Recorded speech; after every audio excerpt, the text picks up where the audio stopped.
Cuando son las 6:27 en la costa este de los Estados Unidos, quiero saludar precisamente a José Miguel Vivanco, director para las Américas de Human Rights Watch. Señor Vivanco, gracias por acompañarnos.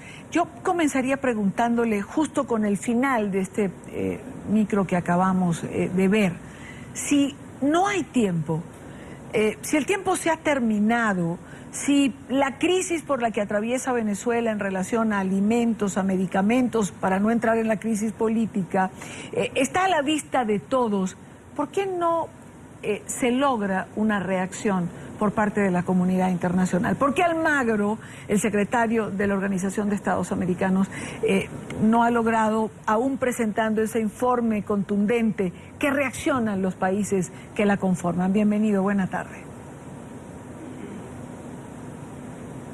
Muy buenas tardes, Idania. Un placer estar con ustedes, con NTN 24 esta tarde desde Washington.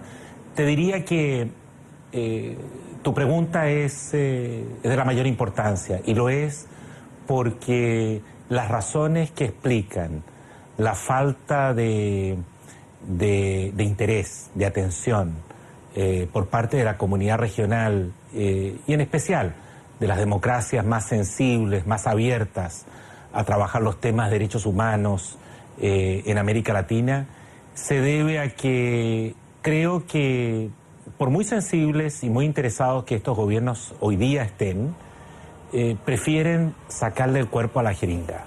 En otras palabras, llegar al momento en que tendrán que convocar, inevitablemente creo, a una reunión extraordinaria de cancilleres para exigirle al gobierno de Maduro rendición de cuentas por lo que está ocurriendo en Venezuela. Creo que prefieren agotar otras vías, otras instancias y comprar la ilusión que otras fórmulas van a resolver el problema de Venezuela, como por ejemplo el diálogo. El diálogo encabezado por Rodríguez Zapatero no ha servido para nada, ha sido totalmente inútil, al contrario, no ha mejorado, ha empeorado la situación de derechos humanos en Venezuela durante los últimos meses, precisamente durante este periodo de diálogo. Ahora han persuadido al Vaticano para que interfiera, para que interceda y trate de mediar en la crisis de Venezuela, donde, para sorpresa de muchos, el Vaticano no ha puesto condición alguna.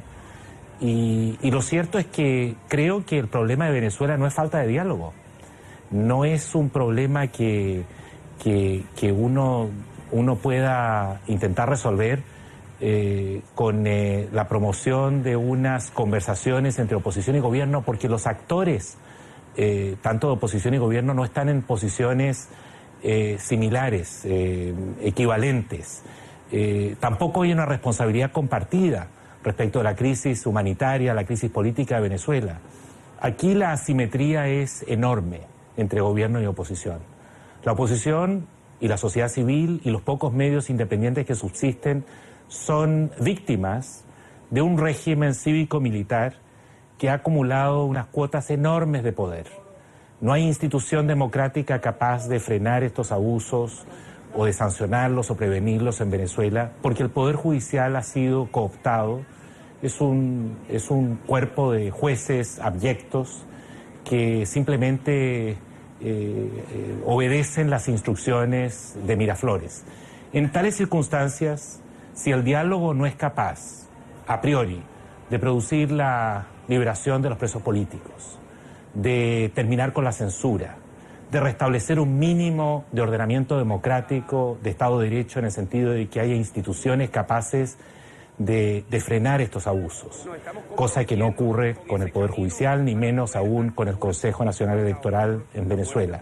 Si no hay esas condiciones para exigir, por ejemplo, el fin de la brutalidad y la tortura por parte del SEBIN y de sus arrestos arbitrarios, de nada va a servir las gestiones de diálogo, porque aquí no hay, insisto, unos actores que tengan posiciones de poder similares y que simplemente conversando entre ellos puedan resolver la crisis. Al contrario, se trata de un régimen que se aferra a cualquier precio al poder, y lo que corresponde hacer entonces es ejercer presión multilateral desde la perspectiva de la OEA, invocando la Carta Democrática y exigiendo la rendición de cuentas por parte del gobierno de Maduro.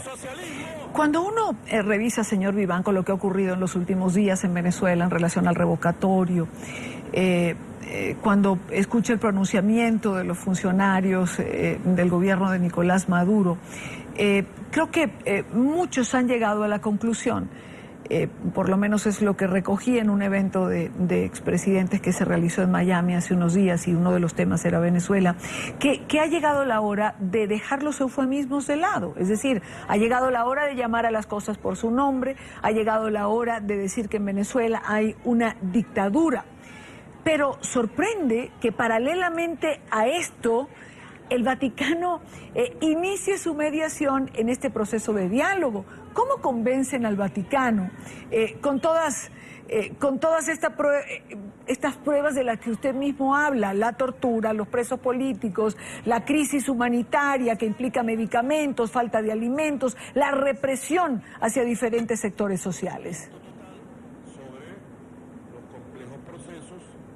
Y Dania, es muy difícil responder tu pregunta porque yo creo que el Vaticano ha sido sorprendido en su buena fe. No tengo otra explicación. Me pides una reacción honesta y te la estoy dando. No creo que esto haya sido pensado con rigurosidad, con detenimiento. Y lo digo porque el récord del gobierno de Maduro muestra que lo que quiere es simplemente comprar tiempo, impedir el referéndum revocatorio y asegurarse que nada cambie en Venezuela. Y aspirar a que los precios del petróleo suban para así contar con los recursos que les permitan seguir gobernando en Venezuela. La crisis humanitaria es realmente de una profundidad, de una magnitud extraordinaria y especialmente afecta a los sectores de más bajos ingresos, a los niños, a las mujeres que no tienen mayores recursos y que dependen de la salud pública en Venezuela. Hoy día deben, de acuerdo a nuestro informe, comprar medicamentos, antibióticos, analgésicos, anticonvulsivos, comprar guantes quirúrgicos, gasas esterilizadas, porque no hay bisturí, no hay agujas, no hay jeringas.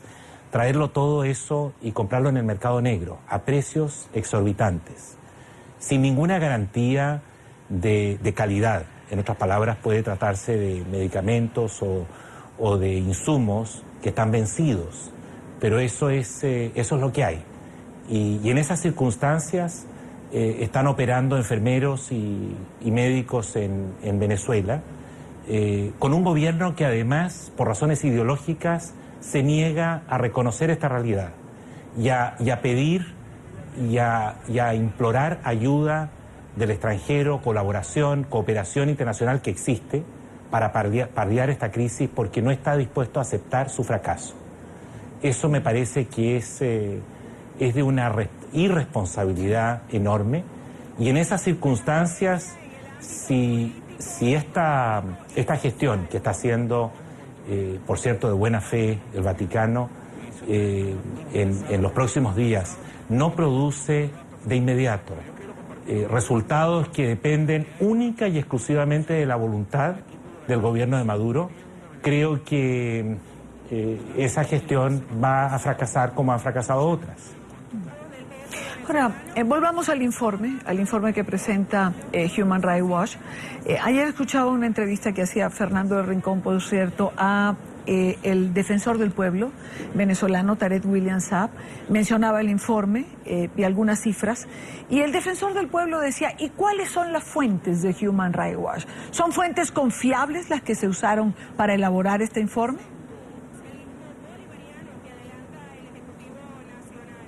Mire, las fuentes son múltiples. Entrevistamos a más de 100 personas, la gran mayoría médicos y enfermeros. Visitamos 6 estados, aparte de Caracas. Pudimos filmar dentro de los hospitales, con grave riesgo, no solo para nuestro equipo, sino también, por supuesto, para operadores de la salud, para funcionarios y para pacientes. Sin embargo, logramos conseguir datos muy importantes y constatar en los hechos, en el terreno, las carencias que sufren los venezolanos, como dije, especialmente aquellos que tienen más bajos ingresos. Pero cuando se trata de fuentes, quizás uno de los datos más interesantes, más valiosos de este informe, son fuentes precisamente oficiales, Idania. Y eso creo que es muy revelador y es de la mayor importancia destacarlo. Logramos con gran esfuerzo conseguir datos del propio Ministerio de Salud del gobierno de Nicolás Maduro. Y repito, del Ministerio de Salud, es decir, datos oficiales, que no están fácilmente disponibles al público. Sin embargo, gracias a esas gestiones es que pudimos constatar un incremento significativo, yo diría dramático, de los niveles de mortalidad materna, nada menos que a un 79% el incremento de mortalidad materna y de mortalidad infantil un 45%. Estas cifras no es fácil lograrlas porque el gobierno se niega a producirlas al público y solo después de muchas gestiones las entrega a algunos órganos especializados de Naciones Unidas. Nosotros obtuvimos esos datos, esas cifras, hicimos los estudios correspondientes y pudimos comprobar estos incrementos, insisto, del 79% de mortalidad materna y del 45% de mortalidad infantil. Los expertos que consultamos luego en salud pública, tanto de la Universidad de Harvard como de la Universidad de Yale, nos dijeron que las causas que explican esos incrementos son precisamente las condiciones insalubres y las dificultades que existen para conseguir insumos, para poder hacer intervenciones quirúrgicas y poder